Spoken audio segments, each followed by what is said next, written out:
The aroma of garlic, basil, and simmering tomatoes hung heavy in the air, a fragrant promise that clung to you long after you left. This was Le Chat Noir, a beloved French bistro nestled in the heart of Greenwich Village, New York. Its worn wooden floors, mismatched chairs, and walls adorned with vintage posters exuded a charm that was both authentically Parisian and distinctly New York. And at its heart, the engine driving this culinary symphony, was Henri Dubois. Henri wasn't just a chef. He was an artist wielding a whisk instead of a brush. His passion was as infectious as his laughter, filling the bustling kitchen with a joyous energy that even the most harried busboy couldn't resist. For Henri, Le Chat Noir was more than just a restaurant. It was a living, breathing extension of his family, a legacy passed down through generations. A thrilling story was about to play out here. His grandfather, Henri Dubois, had arrived in New York City in the Roaring Twenties, a young man with little more than a suitcase, a worn-out cookbook, and a heart brimming with dreams of bringing authentic French cuisine to the New World. He'd started with a humble crepe cart, braving the cold winters and skeptical palates to share a taste of home. Over the years, Pierre's crepe cart blossomed into a testament to his unwavering dedication and love for food. Now, almost a century later, Henri stood at the helm, determined to honor his grandfather's vision while infusing it with his own modern flair. He tweaked classic recipes, experimenting with new ingredients and techniques, always careful to preserve the essence of what made Le Chat Noir so special. Each dish was a carefully crafted story,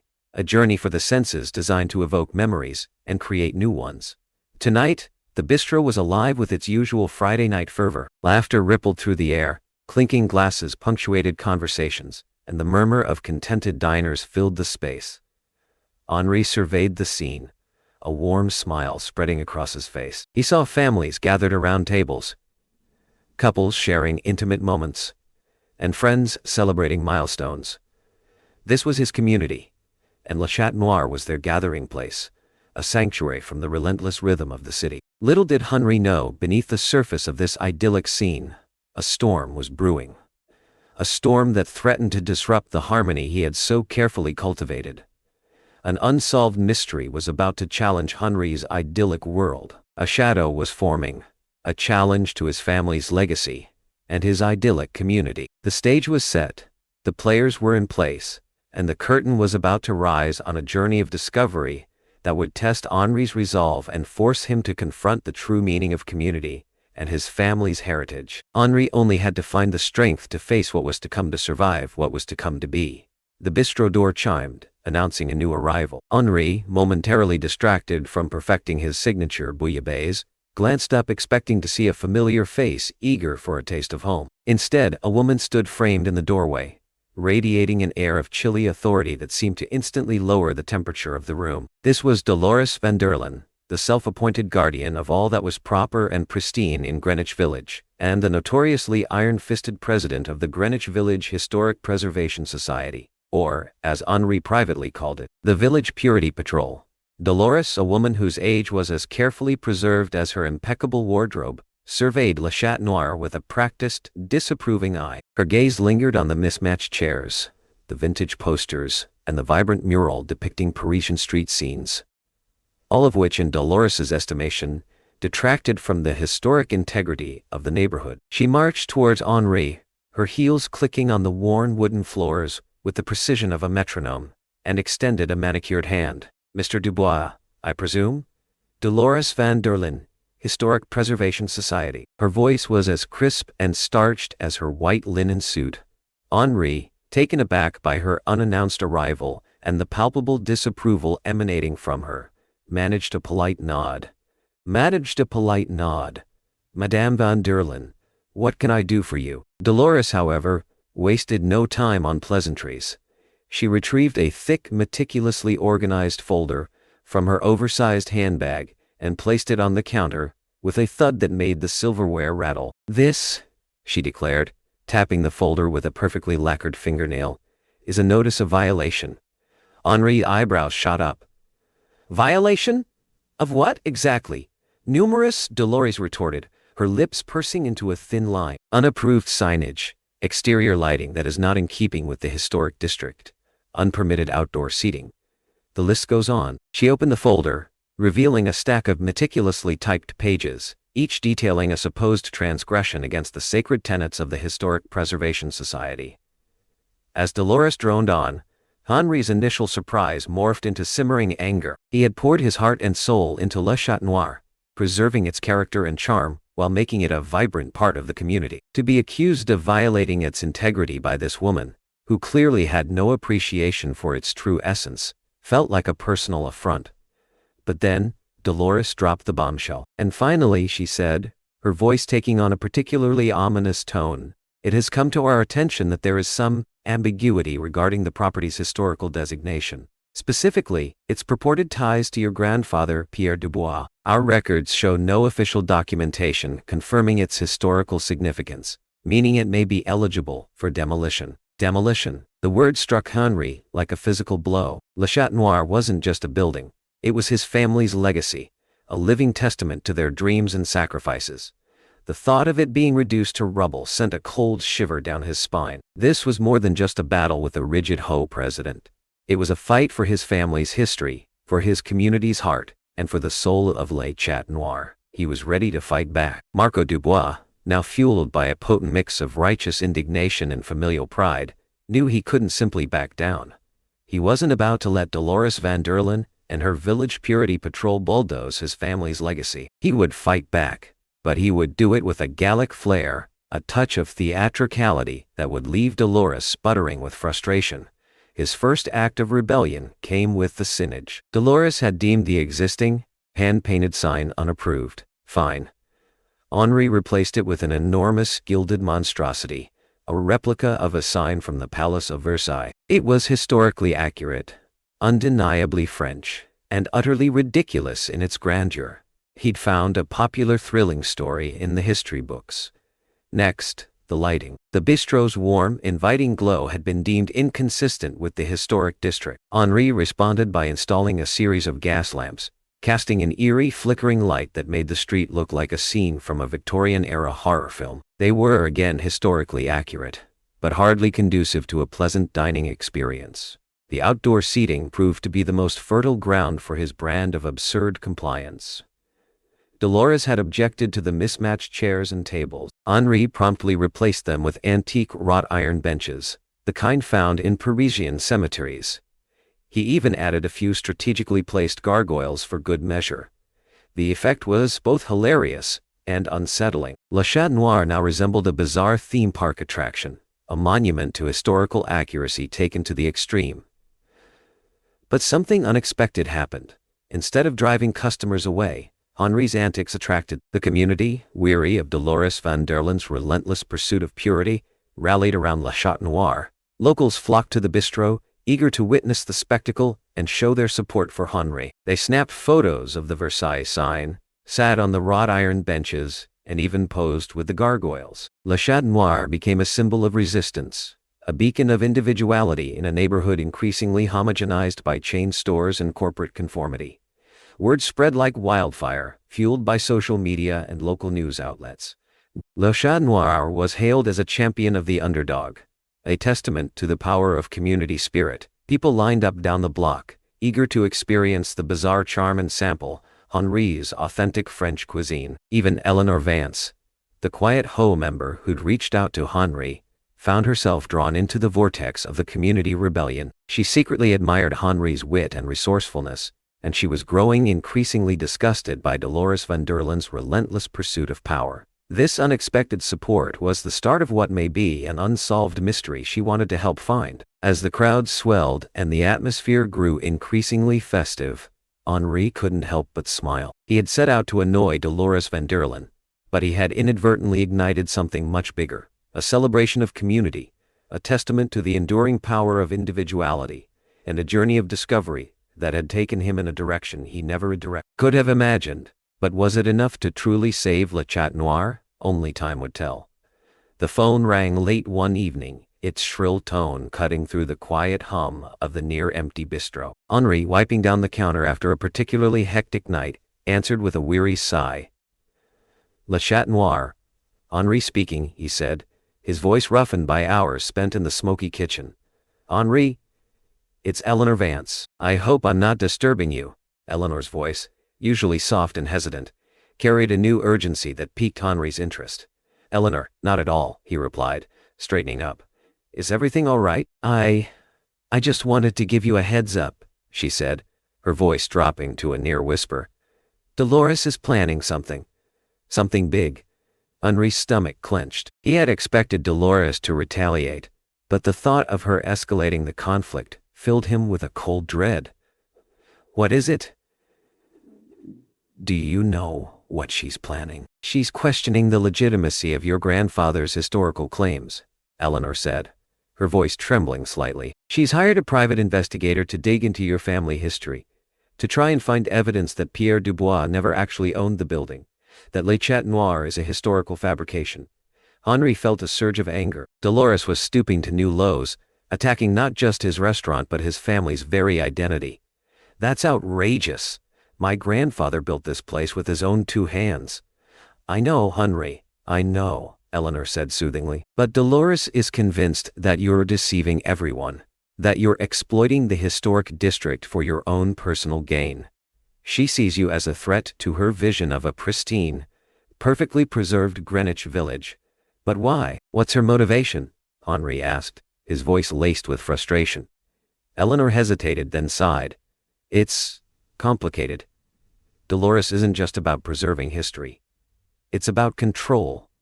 It's about maintaining her position of power and influence. She needs to feel important, to feel like she's making a difference. And she does it, like a character in a thrilling story gone wrong." "And if you're someone looking to uncover an unsolved mystery?" Henri inquired. "It has to do with her background," Eleanor continued. "Her family lost their entire fortune during the Great Depression. Dolores has always striven to do what's best, and wants everyone to follow the same plan." Henri listened intently, piecing together the puzzle of Dolores Van Derlyn's complex character. He realized that her obsession with control stemmed from a deep-seated insecurity, a fear of losing what little power she had managed to accumulate. He wondered about a journey of discovery that could make him understand things better. "She's also incredibly lonely," Eleanor added, her voice tinged with a hint of pity. "Her husband passed away several years ago, and she doesn't have any close friends or family. The Historic Preservation Society is her whole life, and that whole life may be gone soon." Henri felt a flicker of compassion for Dolores, but he quickly suppressed it. He couldn't afford to feel sorry for someone who was actively trying to destroy his family's legacy. He had to focus on protecting Le Chat Noir, on proving his grandfather's historical claims, and on thwarting Dolores Van Derlyn's malicious scheme. "Thank you, Eleanor," he said, his voice filled with determination. "I appreciate you telling me this. I won't let her get away with it." He hung up the phone, his mind racing. He knew he had a fight on his hands, but now he understood his adversary. He now had insight into Dolores' weaknesses and the driving force behind her relentless pursuit. It was time to turn the tables and use her own insecurities against her. Weeks turned into months, and the battle between Henri and Dolores escalated into a full-blown neighborhood spectacle. Le Chat Noir, adorned with its bizarre collection of historically accurate yet utterly ridiculous decor, became a must-see destination for tourists and locals alike. Dolores, however, remained unmoved. She continued to harass Henri with petty violations, to dispatch her private investigator to dig into his family history, and to spread rumors about his supposedly fraudulent claims. But Henri, armed with Eleanor's inside information and his own unwavering determination, refused to be intimidated. He doubled down on his absurd compliance, adding even more outlandish elements to Le Chat Noir's exterior. He installed a working guillotine, duly fenced off for safety of course, hired a mime to perform outside the bistro, and even started serving escargots out of miniature coffins. This quickly spiraled into what a thrilling story may have. Then came the annual Greenwich Village Beautification Awards. Henri, initially dismissive of the whole affair, was encouraged by Eleanor to submit Le Chat Noir for consideration. "Think of it as a way to thumb your nose at Dolores," she'd said with a mischievous glint in her eye. Henri, intrigued by the prospect of further infuriating his nemesis, reluctantly agreed. He filled out the application, highlighting Le Chat Noir's unique contribution to the historic character of the neighborhood and its commitment to preserving the spirit of Old Greenwich Village. To his utter astonishment, Le Chat Noir won, not just any award but the coveted Most Historically Authentic Facade Prize. The news spread like wildfire, and the bistro was flooded with congratulatory messages and reservation requests. This might be an unsolved mystery for the ages. The award ceremony was a particularly excruciating affair for Dolores Van Derlyn. As Henri strode to the stage to accept the award, a triumphant grin plastered across his face. Dolores visibly seethed. The other members of the Historic Preservation Society, sensing the shift in public sentiment, awkwardly applauded. Henri, accepting the award, delivered a speech that was a masterclass in subtle mockery. He thanked the society for their unwavering commitment to preserving the historic character of Greenwich Village, praised Dolores for her inspiring vision, and dedicated the award to his grandfather, Henri Dubois, whose tireless dedication to authenticity made all of this possible. As the applause thundered around him, Henri locked eyes with Dolores. Her face was a mask of barely concealed fury, her lips pressed into a thin, bloodless line. The award was more than just a victory. It was a declaration of war. But was it going to be a journey of discovery for her? He knew that Dolores would never forgive him for this humiliation. But he also knew that he had the support of the community, the backing of Eleanor Vance, and the unwavering spirit of his grandfather fueling his fight. He would not be silenced. He would not be intimidated. He would defend his family's legacy, no matter the cost. The battle, he realized, was far from over. The Greenwich Village Historic Preservation Society board meetings were typically somber affairs, dominated by Dolores Van Derlyn's pronouncements and the dutiful nods of her loyal followers. However, the atmosphere at the following meeting was noticeably different. A subtle undercurrent of unease permeated the room, a silent acknowledgement of the shifting power dynamics within the society. Eleanor Vance, no longer content to remain a silent observer, had been quietly working behind the scenes. She recognized that Dolores's vendetta against Henri was not only unjust, but also detrimental to the society's image. Le Chat Noir, despite its outlandish decor, was undeniably a draw, attracting tourists and generating positive publicity for the neighborhood. Eleanor, in what could be considered a thrilling story if put on paper, began reaching out to her fellow board members one by one. She subtly highlighted the economic benefits of Le Chat Noir, newfound popularity, emphasizing the increased foot traffic and the boost to local businesses. She also delicately pointed out the growing public disapproval of Dolores's relentless harassment of Henri, suggesting that the society's reputation was at stake. Her arguments were carefully crafted, tailored to each board member's individual concerns and motivations. For some, it was the allure of increased revenue. For others, it was the fear of public backlash. And for a select few, it was a genuine sense of fairness and justice. One of Eleanor's key targets was Bertram Finch, a mild-mannered historian who had always been a staunch supporter of Dolores. Bertram, however, was also a pragmatist. He recognized the historical significance of Le Chat Noir, and he was increasingly concerned by Dolores's increasingly erratic behavior. The case was an unsolved mystery, and he wanted to solve it. Eleanor, over a series of carefully orchestrated lunches, subtly planted seeds of doubt in Bertram's mind. She shared historical documents that corroborated Henri's family's claims, and she gently questioned the validity of Dolores's private investigators' findings. She did this to help with her journey of discovery. Bertram, a man of integrity and intellect, couldn't ignore the mounting evidence. He began to question Dolores's motives and to see the situation from Henri's perspective.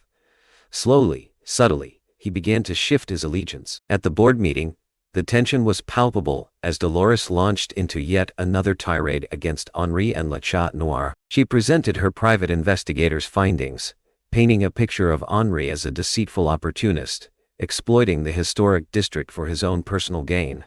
But this time, her words fell on deaf ears. As Dolores finished her presentation, Bertram Finch raised his hand. "Dolores," he said, his voice unusually firm, "I must respectfully disagree. I have reviewed the evidence and I believe that Mr. Dubois is acting in good faith. Moreover, I believe that Le Chat Noir is a valuable asset to our community." A collective gasp rippled through the room. This was a direct challenge to Dolores's authority, a clear indication that her grip on the society was beginning to loosen. Others quickly chimed in, voicing their support for Bertram's position. Dolores, her face a mask of disbelief and fury, sputtered in protest, but her voice was drowned out by the growing chorus of dissent. For the first time in years, Dolores Van Derlyn was losing control, and Eleanor Vance, the quiet, unassuming board member, was the architect of her downfall. Greenwich Village, once a haven for artists and bohemians, had increasingly succumbed to the pressures of rising rents and corporate homogenization. Small, independent businesses were struggling to survive, squeezed out by national chains and upscale boutiques. Even as an unsolved mystery, one needs a source of revenue. But Le Chat Noir, thanks to its bizarre charm and Henri's unwavering dedication, was bucking the trend. The bistro was not only thriving, it was drawing in a steady stream of customers, injecting much-needed lifeblood into the local economy. The key to figuring out a thrilling story lies within the details. Shopkeepers noticed the increased foot traffic, the longer lines at the local coffee shop, and the bustling atmosphere that permeated the neighborhood. Even the local bookstore, which had been teetering on the brink of closure, saw a surge in sales, thanks to the increased tourist activity. Eleanor Vance, ever the strategist, saw an opportunity to further solidify Le Chat Noir's position and to weaken Dolores's influence. She organized a meeting with local business owners, inviting Henri to present his case and to showcase the positive impact his restaurant had on the community. Henri, initially hesitant, agreed to participate. He knew that the support of the business community could be a powerful weapon in his fight against Dolores. At the meeting, Henri spoke passionately about his family's history, his love for Greenwich Village, and his commitment to preserving the neighborhood's unique character. He presented data illustrating the increased foot traffic, the rising sales figures, and the positive media attention that Le Chat Noir had generated. He suggested that everyone may experience a journey of discovery. His presentation was met with enthusiastic applause.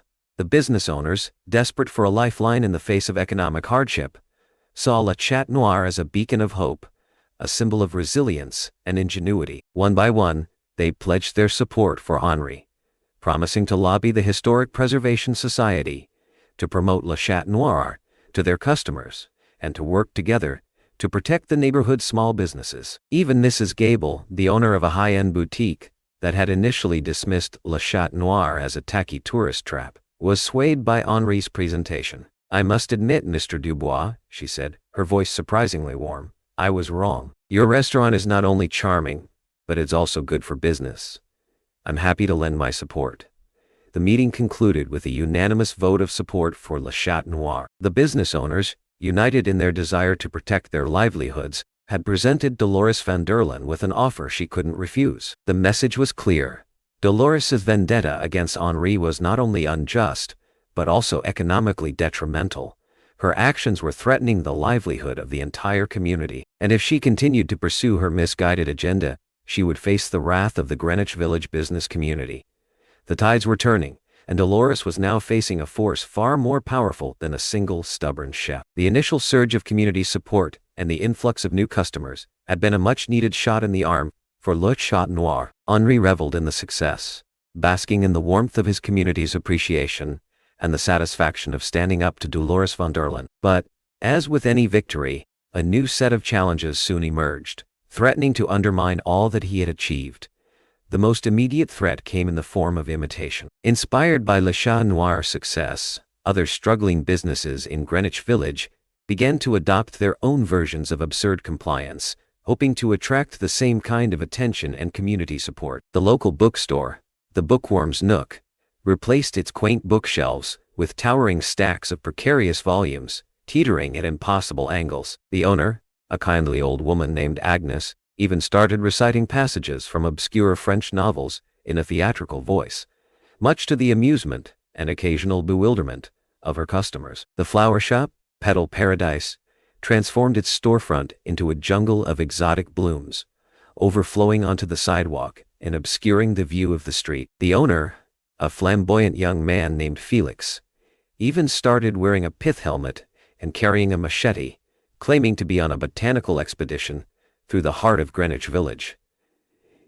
It was a thrilling story in the making. Even the local hardware store, Hammer and Nails, got in on the act, replacing its mundane displays of tools and screws with elaborate contraptions made from pipes, gears, and springs. The owner, a gruff but lovable man named George, even started speaking in a robotic voice, claiming to be a cyborg handyman from the future. At first, Henri found the whole thing amusing. It was gratifying to see other businesses embracing his brand of absurdity, and to witness the continued surge of activity in the neighborhood.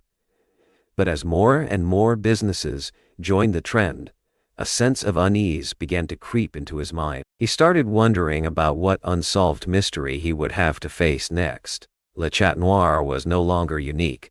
It was no longer the sole beacon of individuality in a sea of conformity. It was now just one of many quirky businesses vying for attention in an increasingly crowded marketplace. The competition was fierce, and the initial surge of customers began to dwindle. Adding to Henri's worries was the growing economic hardship that gripped the city. The initial burst of economic activity spurred by the community rebellion proved to be short-lived. As the weeks turned into months, the city slipped into a recession, and people began to tighten their belts and cut back on discretionary spending. Restaurants, in particular, were hit hard. Diners, faced with rising costs and shrinking budgets, began to eat out less frequently. Even Le Chat Noir, despite its quirky charm and dedicated following, saw a decline in business. Henri, faced with these mounting challenges, found himself questioning his strategy. Was absurd compliance really sustainable in the long run? Was he sacrificing his artistic vision for the sake of attracting attention? Was he losing sight of what made Le Chat Noir so special in the first place? He confided his fears to Eleanor, seeking her guidance and support. Eleanor, ever the pragmatist, acknowledged the challenges but urged Henri to remain true to himself and to his vision. It was clear this journey of discovery would have to be long and hard. "Henri," she said, "you can't control what other businesses do. You can't control the economy. But you can control what you do. You can control the quality of your food, the warmth of your service, and the authenticity of your vision. Focus on those things, and Le Chat Noir will survive." Inspired by Eleanor's words, Henri rededicated himself to his craft. He spent hours in the kitchen, experimenting with new recipes, refining his techniques, and ensuring that every dish that left his kitchen was a testament to his skill and passion. He also made a conscious effort to connect with his customers on a more personal level, listening to their stories, sharing his own, and creating a sense of community within the walls of Le Chat Noir. As the city plunged deeper into recession, and as the competition from other quirky businesses intensified, Henri knew that he had to adapt, to evolve, and to find new ways to attract and retain customers. He knew he had to fight not just for his business, but for his family's legacy, for his community's heart, and for the soul of Le Chat Noir. The battle, he realized, was far from over, and it would continue to rage. He had to continue to give everyone his best. The economic downturn cast a pall over Greenwich Village, dimming the quirky charm that had once drawn tourists and locals alike. Empty storefronts dotted the streets, a stark reminder of the businesses that had succumbed to the relentless pressures of rising rents and shrinking budgets. Even the community rebellion, which had initially sparked so much hope and excitement, had lost its luster, replaced by a sense of weary resignation. Henri, watching the slow decline of his beloved neighborhood, felt a growing sense of responsibility. He knew that Le Chat Noir couldn't thrive in isolation, that its success was inextricably linked to the well-being of the entire community. If Greenwich Village was to survive, it would require a collective effort, a spirit of collaboration that transcended petty rivalries and personal grievances. This felt like a thrilling story to participate in. It was with this realization that Henri made a decision that shocked everyone, including himself. He reached out to Dolores Van Derlyn. Dolores, stripped of her power and influence, had become a recluse, rarely venturing out of her meticulously preserved brownstone. The Historic Preservation Society, weakened by internal divisions and the growing irrelevance of its mission, had effectively dissolved, leaving Dolores adrift and alone. The unsolved mystery that would come out of this was how Dolores would react. Henri, swallowing his pride, called Dolores and requested a meeting. To his surprise, she agreed. The meeting took place in Le Chat Noir, at a quiet corner table far removed from the bustling activity of the main dining room. Dolores, her face etched with a mixture of suspicion and curiosity, arrived precisely on time, dressed in her usual impeccably tailored attire. "Mr. Dubois," she said, her voice devoid of its usual imperiousness. "What is it that you want?" Henri, taking a deep breath, laid out his vision for a revitalized Greenwich Village, a community where small businesses thrived, where artistic expression was celebrated, and where the unique character of the neighborhood was preserved for future generations. He acknowledged their past differences, admitting that he had been wrong to mock her and to disregard her concerns. He emphasized, however, that they shared a common goal: to protect the heart and soul of Greenwich Village. Could this be a journey of discovery for both of them? Dolores listened intently, her expression unreadable. For a long moment she remained silent, her gaze fixed on Henri's face. Then slowly, a flicker of understanding appeared in her eyes. "You really believe that this can work?" she asked, her voice barely above a whisper. "I do," Henri replied, his voice filled with conviction. "But I can't do it alone. I need your help." Dolores hesitated, then sighed. "What is it that you want me to do?"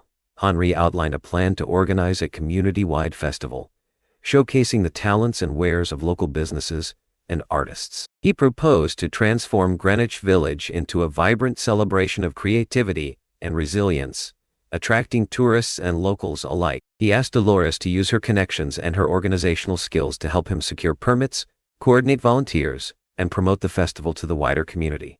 To Henri's astonishment, Dolores agreed. She recognized the potential of his plan and saw it as an opportunity to redeem herself, to use her skills and influence for the greater good. Working together, Henri and Dolores formed an unlikely team, their strengths complementing each other's weaknesses.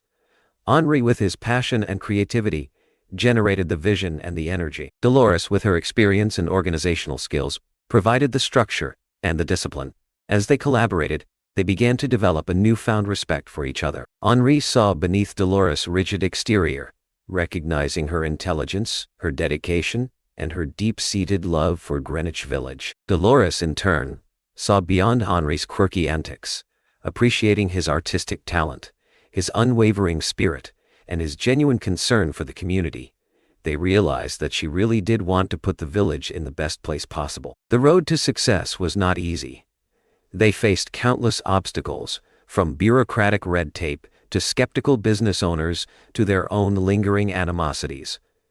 But they persevered, fueled by their shared vision and their growing camaraderie. And, as they fought side by side, they slowly began to bridge the gap between their opposing worldviews, forging an unlikely alliance that would ultimately transform their lives and the fate of Greenwich Village. Years had passed since the community rebellion and the subsequent economic crisis that had threatened to engulf Greenwich Village. The scars of those hard times remained, etched into the weathered facades of the buildings and the faces of the longtime residents. But so too did the memories of resilience, of collaboration, and of the unlikely alliance that had saved their beloved neighborhood.